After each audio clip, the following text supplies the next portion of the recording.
Student, आज हम lecture number 21 को डिस्कस करेंगे। चैप्टर नंबर 3 का जो पेज नंबर 67 के ऊपर है। ठीक है, जो आर्टिकल हम आज डिस्कस करने लगे हैं वो है फोर्स एंड मोमेंटम। ठीक है जी, फोर्स एंड मोमेंटम क्या है? ठीक है जी, कहते हैं जब हम किसी जिस्म के ऊपर फोर्स अप्लाई करते हैं, नेट फोर्स अप्लाई करते हैं, ठीक है, व्हेन ना force act on the body it produce acceleration. जाहिर बात है उस बॉडी के अंदर क्या होगा, एक्सेलरेशन प्रोड्यूस होगा। ठीक है, कंसीडर कर लेते हैं ये आपके पास m1 एक ऑब्जेक्ट है। ठीक है, इसकी कोई ना कोई v1 है। ठीक है, आप इसके ऊपर क्या करते हैं, फोर्स अप्लाई करते हैं। ठीक है, आफ्टर सम टाइम, ठीक है, इसका मास तो वही रह जाएगा ना, इसका मास क्या होगा, वही होगा जैसे जितना m1 का, बस क्या होगा, वेलोसिटी उसकी चेंज हो जाएगी, यानी कि vf हो जाएगी। क्या हो जाएगी, vf हो जाएगी। क्लियर होगी बात की? कंसीडर किया हमने कि एक ऑब्जेक्ट हमारे पास m1 है। ठीक है, उसकी इनिशियल वेलोसिटी, उसके ऊपर हमने फोर्स अप्लाई किया है, तो इन इंटरवल ऑफ टाइम उसकी वेलोसिटी क्या होगी, फाइनल वेलोसिटी होगी vf हो गई है। ठीक है, अगर हम इस ऑब्जेक्ट के लिहाज से इस सिचुएशन को देखें तो इसका कोई ना कोई इनिशियल मोमेंटम है। ठीक है, और इसका कोई ना कोई क्या है, फाइनल मोमेंटम है। ठीक है, तो कहता है when a force act on a body it produce acceleration in a body it will be equal. कहता है ये इक्वल किसके इक्वल होता है, जो फोर्स हम अप्लाई कर रहे थे। कहता है जो बेसिकली इसके दरमियान क्या प्रोड्यूस हो रहा होता है, rate the change in momentum. क्या प्रोड्यूस हो रहा है, rate the change in momentum. ये बात कहना चाह रहा है फोर्स जो सी है वो इक्वल किसके इक्वल आ जाएगी, रेट दी चेंज इन ना मोमेंटम के इक्वल आ जाएगी। हाउ, इस चीज़ को हम प्रूव कर लेते हैं। ठीक है जी, अब जब मैंने आपको बताया कि हम कंसीडर कर रहे हैं कि एक ऑब्जेक्ट है, उसकी कोई ना कोई वेलोसिटी, तो इसका इनिशियल मोमेंटम हो जाएगा p। कहते हैं मोमेंटम को रिप्रेजेंट करता है इनिशियल, तो ये mass into velocity, initial velocity. ठीक है जी, फिर उसके बाद उसका कोई ना कोई फाइनल मोमेंटम है इन इंटरवल ऑफ टाइम, तो इसका हो जाएगा mvf हो जाएगा। ठीक है जी, चेंज इन मोमेंटम बेसिकली किसके इक्वल होता है, चेंज इन मोमेंटम किसके इक्वल होता है, final momentum minus final momentum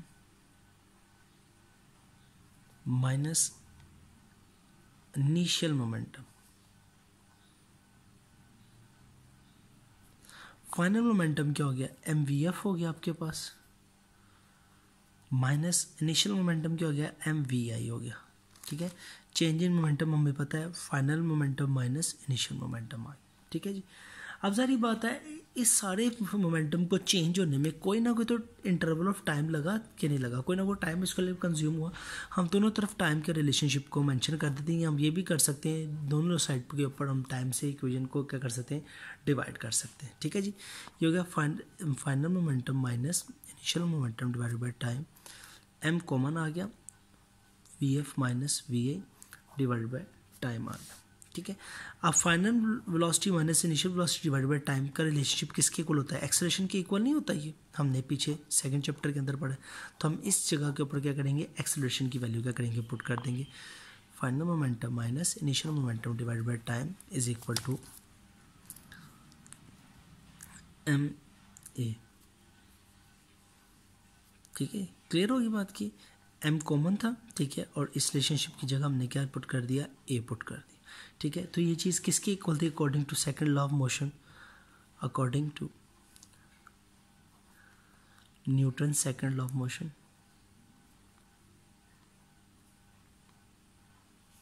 F is equal to ma। ठीक है जी, तो अब हमारे पास हम इसकी जगह क्या पुट कर देंगे, final momentum minus initial momentum divided by time is equal to F।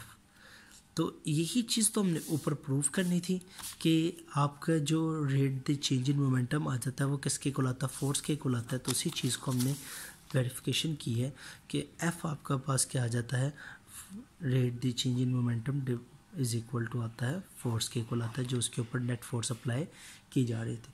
ऐसे यूनिट में इसका unit rate the change in momentum का, rate the change in momentum का क्या होता है आपके पास, ns होता है। क्या होता है, ns, rate the change in momentum की बात कर रहे हैं। ठीक है जी, वो किसके इक्वल, किस तरह देखिए जी, टाइम इधर चला गया तो delta p is equal to क्या आ जाता है, f इंटू टी। किसके इक्वल आता है, f इंटू टी। फोर्स का यूनिट क्या होता है, न्यूटन, टाइम का यूनिट क्या होता है, एन एस। तो रेट द चेंज मोमेंटम का यूनिट क्या होता है, एन एस होता है। रेट द चेंज मोमेंटम का फोर्स का यूनिट एज वेल एज क्या होता है आपके पास, वही होता है जो कि हमने ऐसे यूनिट के अंदर पढ़ा हुआ। ठीक है जी। 3.6 एग्जाम्पल को डिस्कस कर लेते हैं, इंपॉर्टेंट और बोर्ड के अंदर आई भी हुई है। ठीक है, कहते हैं a body mass of 5 kilogram. ठीक है, कहते हैं एक बॉडी है 5 किलोग्राम की है। ठीक है, moving with the velocity of 10 metre per second. उसकी इनिशियल वेलोसिटी क्या आपके पास 10 मीटर पर सेकेंड है। कहता है फाइंड द फोर्स, कहता है फोर्स आपने मालूम करनी है उस बॉडी को रोकने के लिए जो इसके ऊपर अप्लाई की जा रही है। तो जब रोकेंगे तो उसकी फाइनल वेलोसिटी क्या हो जाएगी, 0 हो जाएगी। ये तमाम फिनोमेना कहता है जो हो रहा है वो 2 सेकंड के अंदर अंदर हो रहा है। ठीक है, तो हमने पढ़ा था कि पीछे भी हम पढ़ के आने F is equal to delta P over T. ठीक है, तो डेल्टा पी क्या आ जाएगा, final velocity, final momentum minus initial momentum divided by time. यही पढ़ा था।